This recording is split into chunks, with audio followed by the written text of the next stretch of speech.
Hello, everyone, and welcome to Monday Meditation, The Joy of Sitting. I am very happy to be able to invite you into this meeting. And this meeting has been ongoing every Monday night at the same time, from 6 to 7 p.m. Pacific. Now it's daylight savings time. And this meeting is really focused on mindfulness practice and also on meditation. And so there are several talks in the evening. This evening is interactive. And so if you have a comment that you'd like to make, please type it out so that I can include that in the meeting. And also some things that we don't do in this meeting. So um, just with technical issues and also my personal preferences, this meeting is really videoed from my end. Your questions and concerns are always included and welcomed. And this meeting is really driven by whatever your questions and concerns might be. And if you don't have questions or concerns and just want to see what's here and enjoy the evening, um, then I can tell you in just a moment what we're going to be talking about tonight. And so just to mention, Tuesday night is our Art of Connection community meeting. And the word community is kind of a loose concept. It comes from Buddhism, and one of the three jewels of Buddhism is community or Sangha. And in the looser, broader sense of Sangha, this is for people that share certain common interests. In the Tuesday night meeting, we contemplate one of the stanzas from the Tao Te Ching and also one of the contemplations from the daily practice of loving kindness. And both Monday and Tuesday night share something in common in that the same meditations are involved in both meetings. So tonight and also on Tuesday night, we start off with a meditation practice called shikantaza, which is the Japanese word for that, and it comes really from the Soto Zen tradition. And I'm not here to proselytize or try to convert you to Buddhism, although I share teachings just to enrich the evening and give you a different perspective that may include Buddhist thought and training. So the middle meditation of the evening, however, in part has a component that has to do with a body-centered mindfulness practice. And I'll talk more about that as we get a little closer. And that it's about stress and tension release. And following that, we go directly into a heart-centering meditation, which is inspired by a meditation practice that is part of the Naqshbandi Sufi order. And the Naqshbandis are also called the silent Sufis because they practice dream work and also meditation. And then the last meditation of the evening is relatively short, although all of the meditations are somewhere around 6 or 7 minutes each. And I have it this way just so that there's a sampling of different forms of meditation. We take a kind of a short dip into this experience of meditation. And the final meditation of the evening really is part of the Tibetan Buddhist practice. This particular practice is called Lojong, and Lojong means specifically a mindfulness training to cultivate loving kindness. Loving kindness work always starts with how you relate with yourself and of others, of course, but it always starts with how you treat yourself, how you speak to yourself in your own mind, and that inner dialogue, and also the way that your inner dialogue impacts your happiness and sense of calm on all the different levels. Tonight, we're going to start off with a conversation about mindfulness practice, and it really has to do with kind of drilling into certain aspects of mindfulness, like paying attention to what you're thinking. What are you thinking? And there's no wrong way. It's all just the way it is. But just being clear about yourself and not pushing things under the carpet, but really recognizing the tendency to even hide certain information from yourself. And part of enlightenment, awakening, this sense of happiness, we look at the happy Buddha and all of that, really, and part of it is a realization that includes what it means to be a human being, which of course we have this plethora of emotional sensitivities and mental sensitivities. So following this talk on mindfulness, we're going to do what I call spaciousness. A moment ago, I called it shikantaza, which basically means just sitting. We're going to get a little bit more into that in just a minute. So I hope that you enjoy tonight. And um, if you choose to participate, please write a comment. And I'll mention that several times tonight. And it's not just about being redundant, but it's really that invitation to participate. So, following our meditation that includes stress and tension release, as well as this heart centering meditation, we will talk a little bit about projection and emotions and feeling our feelings and different things that we do, that whether we push away or we slip out the back and avoid certain things, but it's really about noticing your patterns, whatever they are. We all have patterns, and sometimes our patterns are like a kaleidoscope, that the slightest movement makes everything look different. And that's really part of this path of growth, where we take a step and that impacts everything. And based on that, we take another step. And hopefully, we're not walking backwards blindly, but little by little, we're facing this human lifetime and finding real happiness and peace within it. So, following that talk, which is basically the last talk of the evening, then we're going to process unpleasant emotions. So, first of all, there were things today or in the past few days that were off putting, whether it was international events in the news or local events here in the US or in your personal life and life experiences that may have spiked emotions, especially negative emotions, is what we're looking at. So, whatever your greatest unpleasant emotion was in this past few days, just notice what that was. And also notice that you'll be breathing that in and you breathe that out just as a matter of course. And then, if you really want to change that, that you can't just simply bury it somewhere, these things linger. And so, this meditation, the last meditation of the evening, is an opportunity to process that. And then, the reason we pick the most difficult one is because that way you know you're not making it up.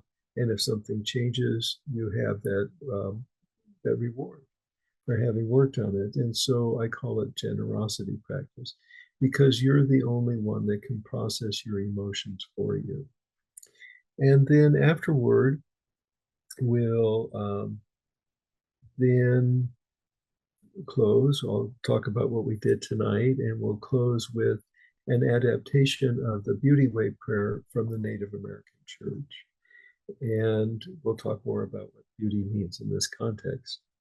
So let's go ahead and begin. And this conversation starts now with taking a look at mindfulness and being mindful of your thoughts and your feelings and all of that. So when you look at the nature of how that takes place, first of all, before anything happens, you know that you feel. You feel, if you're sitting down, you feel the gravity, the force of your body against the surface that your body's resting. That's one part. Another part is in your thoughts. You know that there might be thoughts about what happened today, and here's this older person talking, and does it have relevance in your life? You evaluate. And maybe you're hoping that something really good will come out of this. So you have those hopes. And along with hopes, you have a certain emotional content, whether that's you're hoping for something good or you're hoping for something bad, whatever that is. But there's a tone to it, there's a certain depth to it. And so it's fair to say that you feel all the time. And those can be neutral feelings. They can be a heavy kind of feeling. It may feel like a weight in your chest. Wherever you experience it, what's true for you? Just be honest with yourself. What are you feeling? What are you thinking? So, mindfulness, you bring to the moment your awareness of what is for you. And along with that, there may be a desire to stay present and experience what's here, or you may have had enough. You say, well, let's go on to the next one. So you may zoom through this to whatever's next. So it's, as one of my teachers used to say, vote with your feet, meaning if you're enjoying what's here, stay. If you're not enjoying it, then you have free will to do what you choose. So in the mindfulness piece of it, though, we take a moment to allow ourselves to register what we're feeling. And it's not just about what's impacting you, just your baseline. What are you feeling as a baseline? So if you start from there, and maybe there are layovers from events that took place later today, yesterday, a week from now, a year from now, and there are different events in our life, whether it's the loss of a loved one, whether it's something good that happened, maybe in your workday or at the grocery store. You saw something pleasant on the news, maybe it was about someone's garden. Whatever it is for you, notice how that registers. And I'm also asking you to notice whether or not someone made you feel something. Or did you feel what you feel just naturally, not about them? You just felt something, attracted, repulsed, whatever it is. And so part of that really involves you accepting that you do feel everything you feel. And some things more, some things less. And also noticing the places that you don't want to feel what you feel. And how well is that working for you?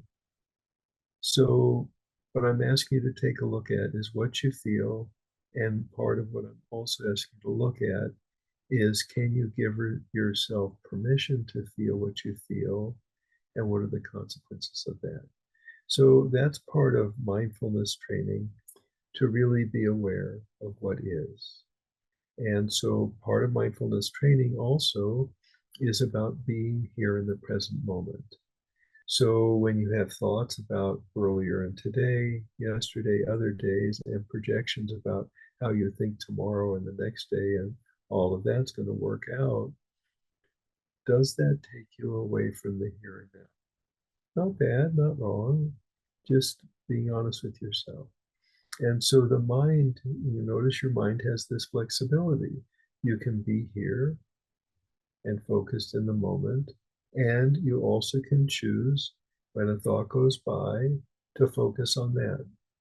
That's choice. Now, what's difficult is if you don't feel that you have choice, meaning that you might say, well, something distracted me. Is that how it happened? Again, not blaming, just asking you to be honest with yourself.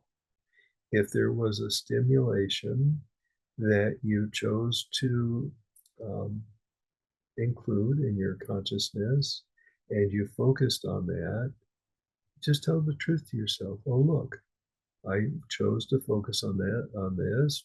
No big deal. Didn't kill anybody, except if you're driving in a car and you need to pay attention. All your normal stuff, right? And again, not blaming, just encouraging you to be honest with yourself. And also with mindfulness practice, there's this cultivation, this development of a willingness, of the ability to be present. So, in some faith traditions, they call it the practice of the presence.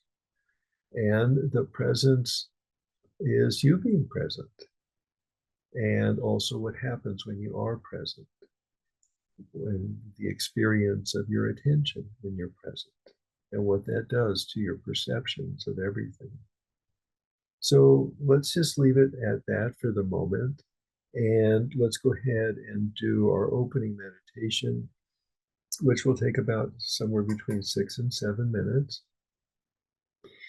And just a little bit of history about Buddhism and how we got to here, and even the Shikantaza meditation.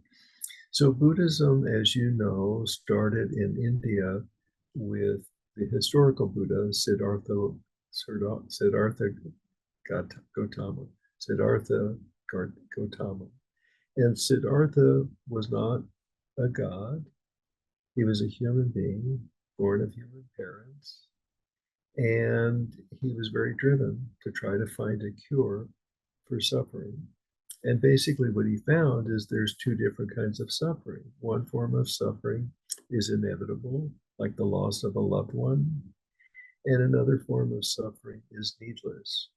The needless suffering is how we provoke or retaliate to our feelings. Someone says something or does something, and we choose to engage with that. We match energy, or we try to push it away, or we try to overshout it, but we go into a type of combat. And even in that combat, you might feel good about how you did, but doesn't that still leave you with emotional residue? Just ask you to be honest with yourself. So it's called needless suffering because it didn't have to turn out that way. How else could it have turned out? Well, there's a lot of different ways. And so part of this lane, the lane that I'm drawn into and here to assist you to look at, is the daily practice of loving kindness as a way of life that gives you more happiness and less needless suffering.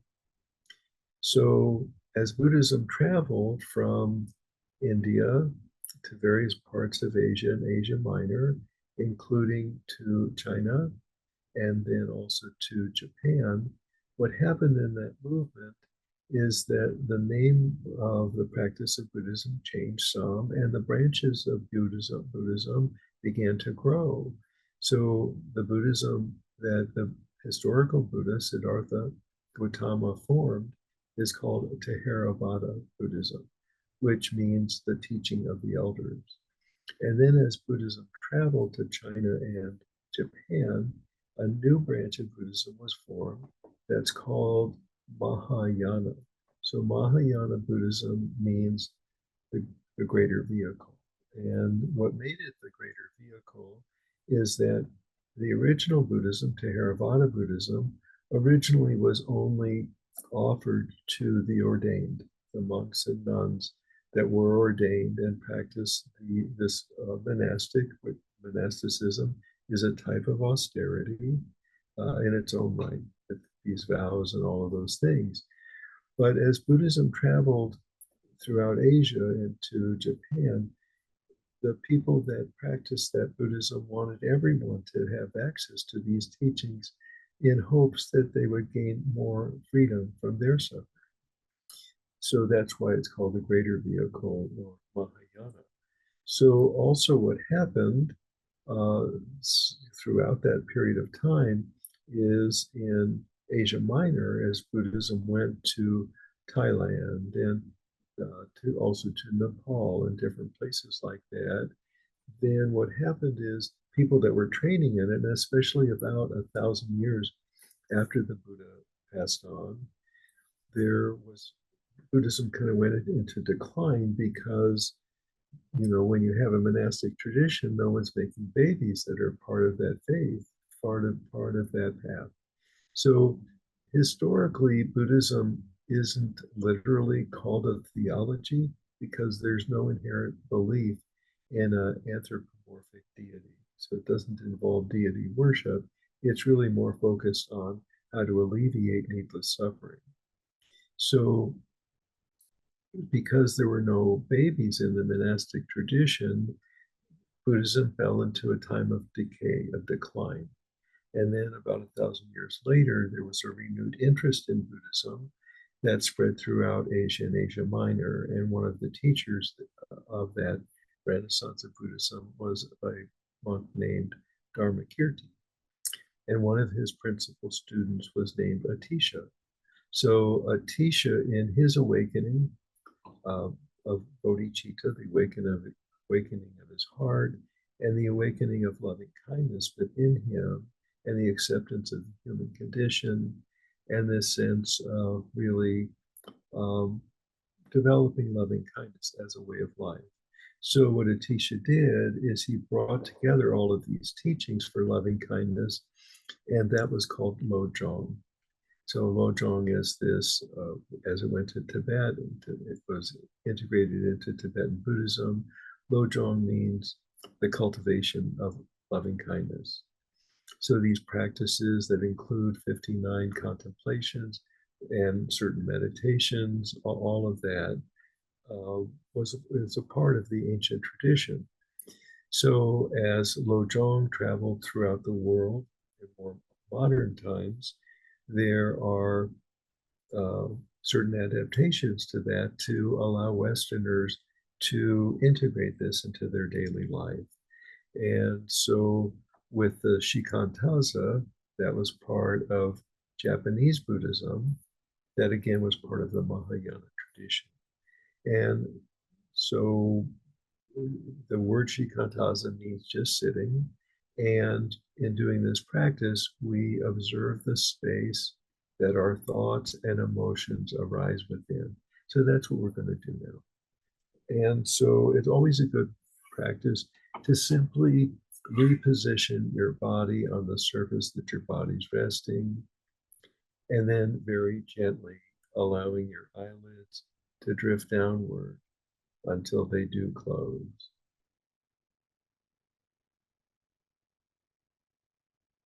And taking a slow and gentle deep breath in, and gently releasing this breath and allowing your breath to find its own natural rhythm once again, free of control.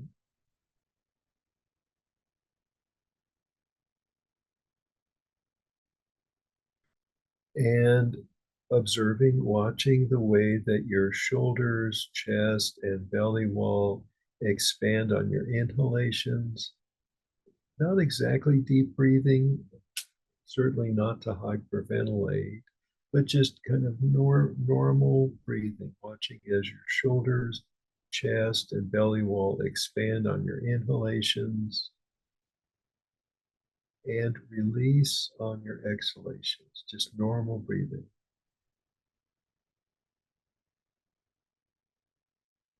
This is called diaphragmatic breathing, so normal breathing.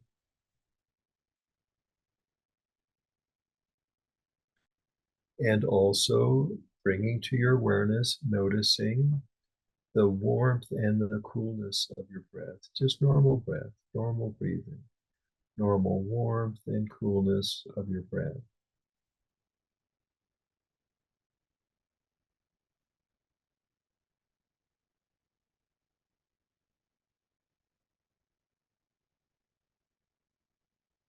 And also noticing, bringing to your awareness the experience of the moist and dryness of your breath.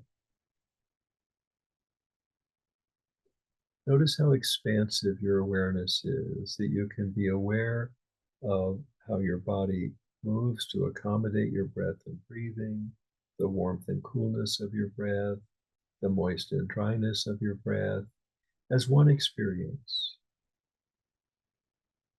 You don't have to shift your attention from one to the other, but your attention and awareness can be all inclusive.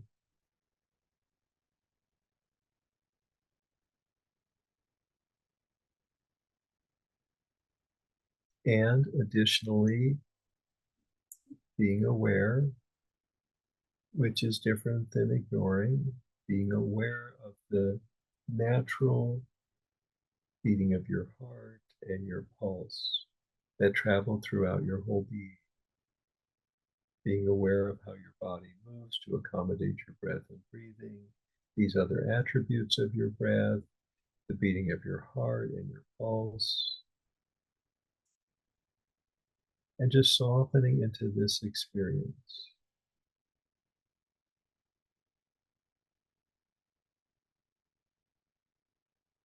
and also allowing yourself to notice, to be aware of thoughts and emotions that come and go or come and stay.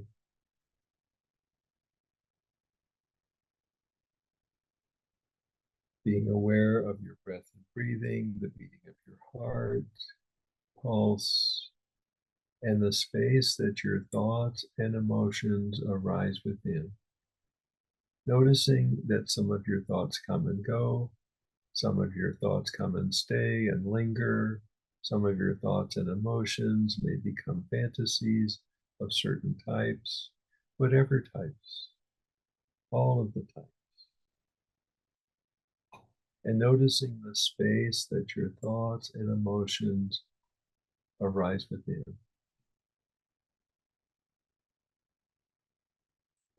And as you become aware of how your body moves to accommodate your breath and breathing, the beating of your heart and your pulse, and the space that your thoughts and emotions arise within,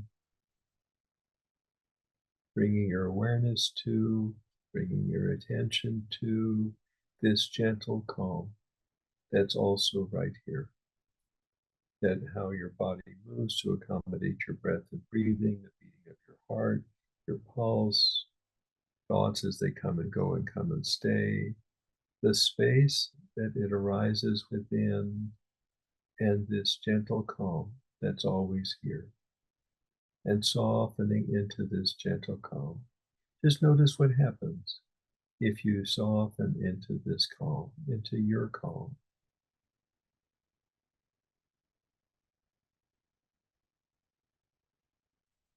While still being aware of how your body moves to accommodate your breath and breathing, the beating of your heart and your pulse, the space that your thoughts and emotions arise within, and this gentle calm that's right here in this space, that's always right here in this space, that the spaciousness that you seek and the calm that you desire is right here.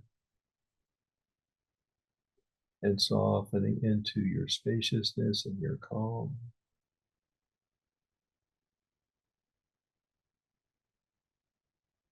And how generous that is to you to gift yourself with your calm and your spaciousness,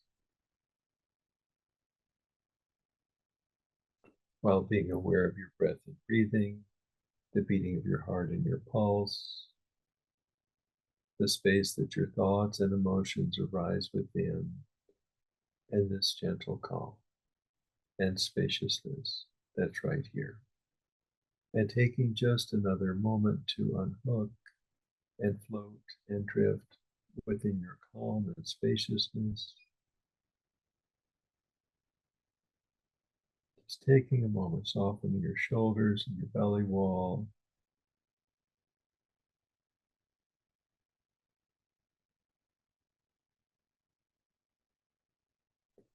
Notice your pulse. Notice the space and your calm. And taking another slow and gentle deep breath in, and gently releasing this breath and allowing your breath to find its own natural rhythm once again, free of control. Slowly beginning to move your fingers and your toes, gently stretching your hands and your feet, slowly moving your wrists and your ankles, gently shrugging your shoulders and stretching your back and your neck and your arms and your legs. And when you're ready, slowly let your eyes come back open, noticing if the room and space around you feel a little different than before, and if you feel a little different than you did. If there is a difference and you're curious about this difference or really enjoying it, please soften into it and recognize that this is a gift that you've given to yourself. And if you have comments, questions, or concerns, please write a comment. And even for those of you that are viewing this recording, this Instagram space, reel, video, or elsewhere, if you have comments or concerns about these matters, you can reach me. Look at my profile. You'll see info@mark-pelter.com and other ways you can reach me. And I would be happy to interact with you. And also, you can come to my website, which is Art of Connection Now, as one word, artofconnectionnow.com. There'll be an invitation to enroll in my new class, which is the daily practice of loving kindness.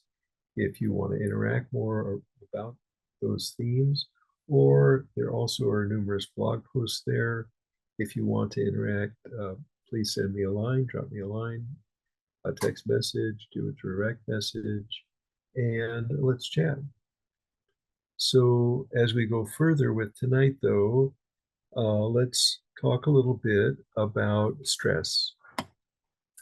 And so stress and tension occur pretty naturally, don't they? Things happen, and whether we want them to happen or not, either things happen or did happen, someone said something or didn't say something, and we experience life fully. And some of it we wish that we didn't experience, but the truth is we do. And so stress builds up, sometimes by bigger experiences, sometimes from smaller experiences, but large or small, stress begins to accumulate unless we have some way to dissipate the energy rather than to contain it. When we make do with what's here, and I'm not saying to retaliate, because retaliating, as we said earlier, can just simply make matters worse. And bottling it up does not necessarily make matters better. And so, one part of the meditation that we're going to do, and the part of this meditation we're starting with, is an ancient practice for releasing stress, tension, pain, and discomfort. And yes, there were such things going way back. So the Buddha lived over 2,500 years ago, and this practice, this specific practice, with a few, additions here or there, um, this specific practice goes back to the time of the Buddha or before. So then we have to recognize, of course, that yes, people did have stress even back then. Maybe a different kind of stress, maybe a similar stress, because people, work, they make things, they barter, they trade. There is all of these items, and having enough, however we define enough, is important. It has been important. And the part of the difficulty is that some people don't know when enough is enough, because we want more just in case, some reserve. But when is there enough of that? And so it's important also to take a look at this insatiable drive for more and what that gives, and the misery that can bring in your life when there's never enough. So, but let's take a look at the stress part. And then we're also going to go from that opening stress part of the meditation into the heart centering meditation. So, once again, please take a moment to reposition your body on the surface that your body's resting. And as you're ready, slowly and gently allowing your eyelids to drift downward until they do close. And taking a nice cleansing breath, gentle deep breath in, and releasing this breath and allowing your breath to find its own natural rhythm once again, free of control.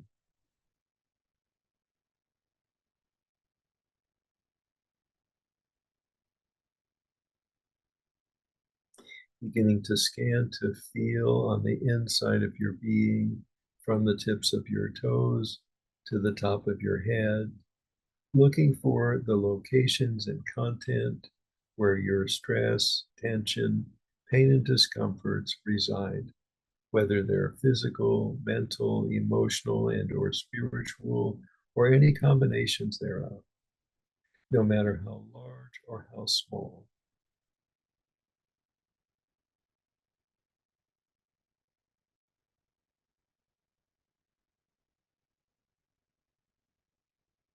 And giving love a chance, gently embracing these locations and content where your stress, tension, pain, and discomfort reside, with a warm, tender, nurturing, loving, inclusive, and connecting embrace.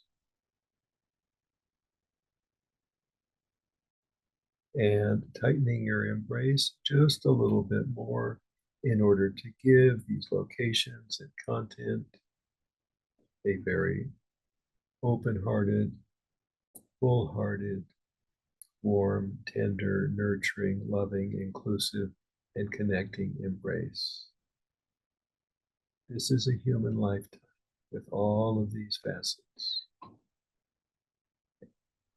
And when you're ready, slowly and gently releasing this embrace and allowing all of your senses to recognize this feeling of release. And softening into this experience of release, allowing this feeling of release to flow throughout your whole being.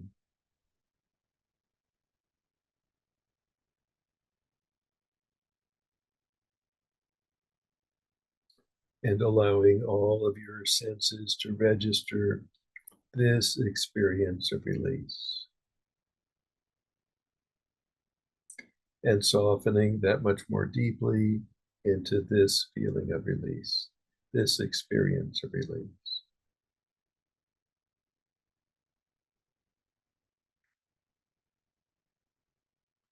Scanning once again from the tips of your toes to the top of your head, looking for those locations and content where your stress, tensions, pain, and discomforts reside, whether they're physical, mental, emotional, and or spiritual, or any combinations thereof, no matter how large or how small, whether they're financial, political, pushing for achieving your goals, whatever it is for you.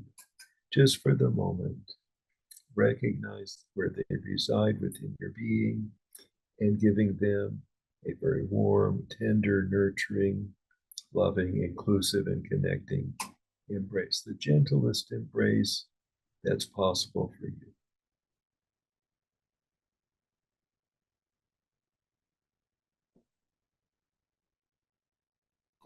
And softening and releasing.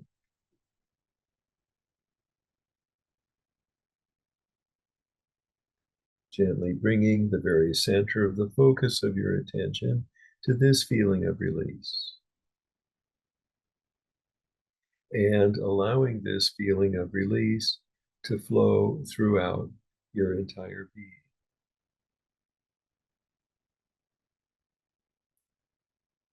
And allowing all of your senses to register this experience of release.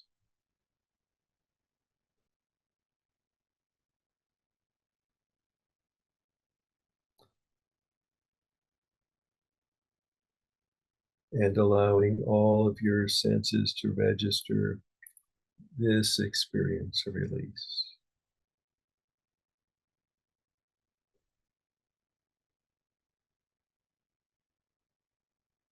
And softening into this experience of release.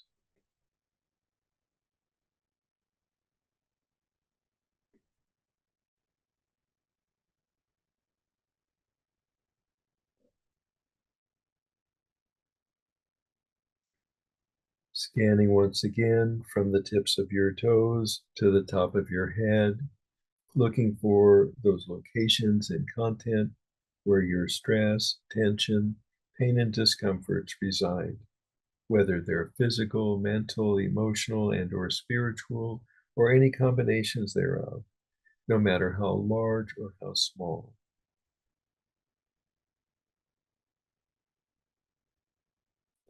And this time, giving these locations and content the gentlest touch, whisper soft, barely touching the fringes of these places with a warm, tender, nurturing, loving, inclusive, and connecting contact.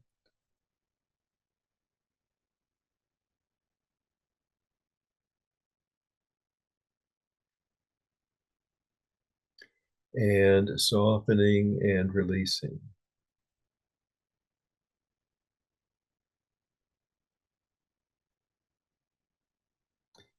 Gently bringing the very center of the focus of your attention to this feeling of release. And allowing this feeling of release to flow throughout your entire being.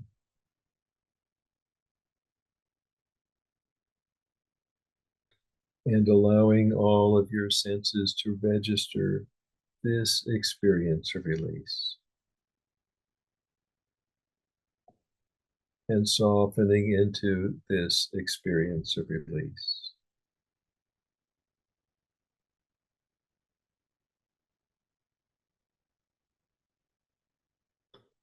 And very gently bringing the very center of the focus of your attention to the dull ache in your heart, the doorway in.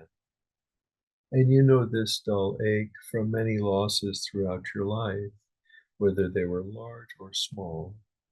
And this dull ache is still here, no matter how long ago you experienced those losses. The doorway into your heart is always here. And leaning backward into this dull ache, and leaning back more and more and more until you somewhat plop inside your own heart.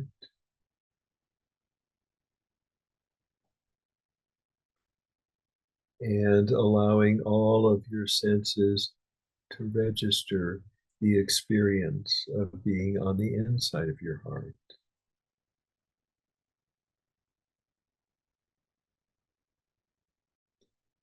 And noticing the place within your heart that where your love always arises from, whether your love is for a person, a place, a thing, a two-legged, a four-legged, a no-legged, whether it's for someone on this plane of existence or any other.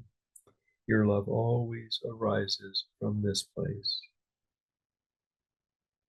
And allowing your love to flow through you and around you.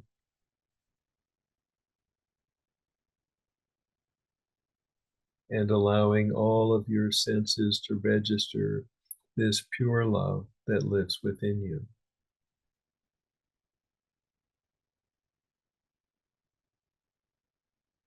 And allowing all of your senses to register this pure love that lives within you.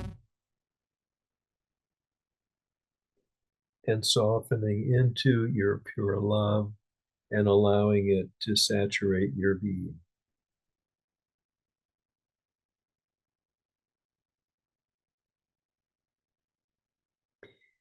And noticing some of the essences of love that live within your love, like caring and kindness, and this amazing vibration of connection. And you know what it's like to connect with someone, with anyone, with anything, and what it feels like when you want to connect and it's not available. And the want, need, desire, appetite to connect that may live within you. And allowing this vibration of connection that lives within your love to flow through you and around you.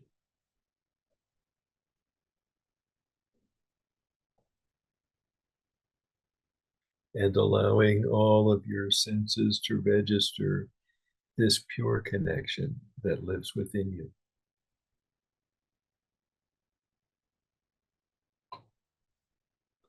And softening into your pure connection and allowing it to saturate your being.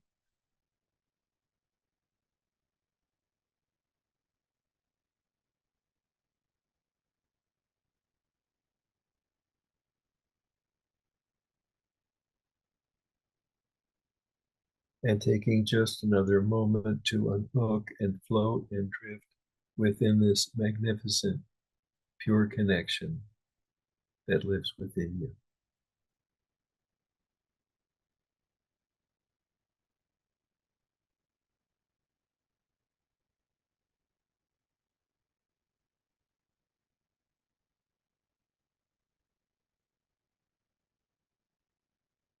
And taking a very slow and gentle deep breath in,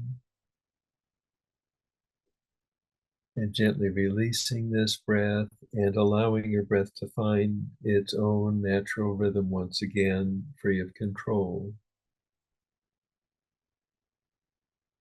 Slowly beginning to move your fingers and your toes, gently stretching your hands and your feet,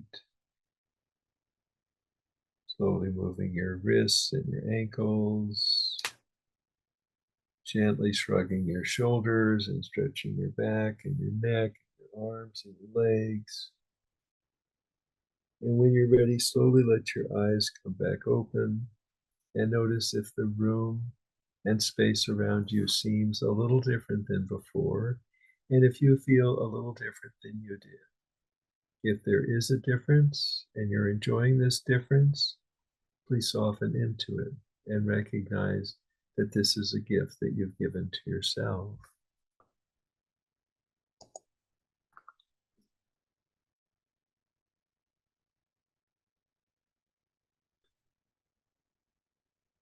So that really embraces all of the parts of our class for tonight, except one piece that remains, which is to process unpleasant emotions. So the next meditation is really for that purpose. And so we take this time to really take a look at what happened today and the past few days, and to identify what's the worst feeling that you had today or in the past few days. What was the worst one? Was it financial? Was it political? Was it relational? Was it with someone you cared about, or something that did happen or didn't happen, or something that was said or unsaid that left you wanting? What was the worst one? And we pick the worst because that way you know you're not making it up. And if we're able to process through it, if you're able to process through it and even get a little bit of benefit from this, then you know that something worked. Something actually worked that you could use, that wasn't just made up, but it was actually something practical that actually helped, even for a moment. So as you find whatever that is, once again, please reposition your body on the surface that your body's resting. And when you're ready, slowly and gently allow your eyelids to drift downward until they do close.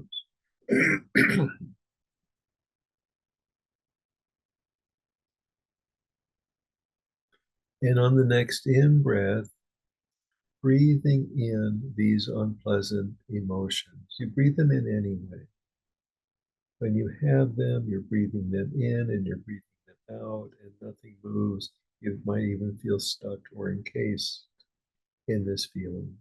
Breathing in your unpleasant emotion into every pore and cell of your being as a gift of generosity and spaciousness for yourself. Breathing out love, kindness, compassion, caring, and connection through every cell and pore of your being as a gift of generosity and spaciousness for yourself. Breathing in your unpleasant emotion into every pore and cell of your being as a gift of generosity and spaciousness for yourself. Breathing out love, kindness, compassion, caring, and connection through every cell and pore of your being as a gift of generosity and spaciousness for yourself. Breathing in your unpleasant emotion into every pore and cell of your being as a gift of generosity and spaciousness for yourself. Breathing out love, kindness, compassion, caring, and connection through every cell and pore of your being as a gift of generosity and spaciousness for yourself. Continuing to breathe, leaving your eyelids closed, and considering if we had some magical device capable of measuring all of the qualities and distinctions of human emotion, of everyone on this plane of existence in this moment, how many people, in spite of the differences of circumstances, how many people would measure so close to your measurement as to be indistinguishable? Even though their circumstances may be vastly different than yours, how many of them would register so close to your measurement as to be indistinguishable? One other person, 10 other people, hundreds, maybe thousands, perhaps millions of people feeling just like you and just like me. And on your next in breath, breathing in your unpleasant emotion into every pore and cell of your being as a gift of generosity and spaciousness for all of them in yourself. And breathing out love, kindness, compassion, caring, and connection through every cell and pore of your being as a gift of generosity and spaciousness for all of them in yourself. Breathing in your unpleasant emotion into every pore and cell of your being as a gift of generosity and spaciousness for all of them in yourself. Breathing out love, kindness, compassion, caring, and connection through every cell and pore of your being as a gift of generosity and spaciousness for all of them in yourself. Breathing in your unpleasant emotion into every pore and cell of your being as a gift of generosity and spaciousness for all of them in yourself. Breathing out love, kindness, compassion, caring, and connection through every cell and pore of your being as a gift of generosity and spaciousness for all of them in yourself. Continuing to breathe, leaving your eyelids closed and evaluating. Do you have any more compassion in your heart, in your mind, in your being for yourself and for others that struggle with their own emotions just like you and just like me? Do you have compassion for the human experience that you live and that other people live? When you're ready, slowly and gently let your eyelids come back open and notice if the room seems different than it did before and if you feel different than you did. If there is a difference or you're curious about this difference, please soften into it and recognize that this is a gift that you've given to yourself. Okay, so let's take a look at what we did tonight. Tonight, what we did is we started out with a conversation about mindfulness and being aware, noticing the places that we stuff things, we negate things, and while we experience them, we don't want to feel unpleasant stuff. We want to feel pleasant stuff, and all of the intensities with different experiences. We talked about mindfulness training. We also talked about the origins of Buddhism and how Buddhism traveled from the time of the historical Buddha, Siddhartha Gautama, all the way to the present day, and these different branches of Buddhism and various practices, which started with our first meditation. In the ancient ways, it's called Shikantaza, and we call it spaciousness because of the space that our thoughts and emotions arise within and the calm that comes with that, the ability to be present with this incredible human experience that we have and the acceptance that might come from that. Then we talked a little bit about stress and processing stress and releasing stress. And we did some body centered mindfulness practice that also comes from an ancient source. And that led us into the heart centering meditation, where we experience the richness of our own hearts, including love and kindness and spaciousness and generosity, and also the challenges with feeling unpleasant feelings, which we did later in the night. All we were addressing in this particular meditation was the stress and the release of stress. And what that led us to is to the heart centering meditation, which then gifted us with being able to experience the inside of our heart and also to experience this sense of connection within ourselves and this vibration of connection and experiencing this pure connection that lives within us. After that, we talk some about processing our feelings and the way sometimes we project our feelings onto others. But then what happens when we choose to process them and the generosity of that? When you process your feelings, and it isn't going into denial, when things happen, they happened, and you had feelings, but you don't necessarily have to be encased in your emotions. You can actually process them through and feel a sense of relief, and release. So we finished our evening meditation with the processing unpleasant emotions meditation. And in the ancient ways, with the teachings that were brought to Tibet, this particular meditation is called Tonglen, which means receiving, giving and receiving. So we breathe it in, we breathe out, all of that. So that brings us to this place in the evening, and we're getting ready to close our evening with an adaptation of the Beauty Way prayer from the Native American Church.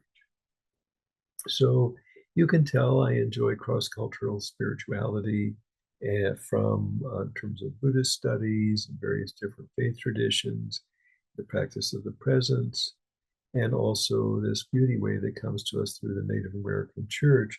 And first of all, the Native American Church has something very sacred, a very sacred way of holding the different directions, which of course up and down, left and right, front and back, all of the above. So this beauty way has to do with this.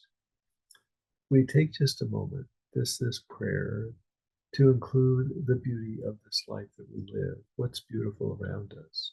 Look at where we are. We're on Earth, this planet Earth, of course. And where is planet Earth? Well, it's in the Milky Way. So when we open our mind to consider the Milky Way and the beauty of it that sometimes we see in the night sky in certain environments where there isn't too much glare and also no cloud cover, all the normal stuff. And we experience this amazing place that we live within the Milky Way. So when we start to look at the Milky Way more closely, we consider the size of the Milky Way, which is, it's just so incredibly large. It transcends our understanding because it's so massive. We can say how many light years, but that's also not just arbitrary. It's so immense that it transcends our understanding. And also, when we look at the longevity of the Milky Way, again, it transcends our understanding. So then we look at this transcendental experience of the Milky Way, of the transcendent aspect of it. So when I say the word beauty and the direction, see if you can open your mind to imagining that you could actually feel the Milky Way in each of the directions. So here we go. This is the Beauty Way prayer. And with this, we're going to close our evening meeting. Beauty that is in front of us. And beauty that is behind us. And beauty that is to the left of us.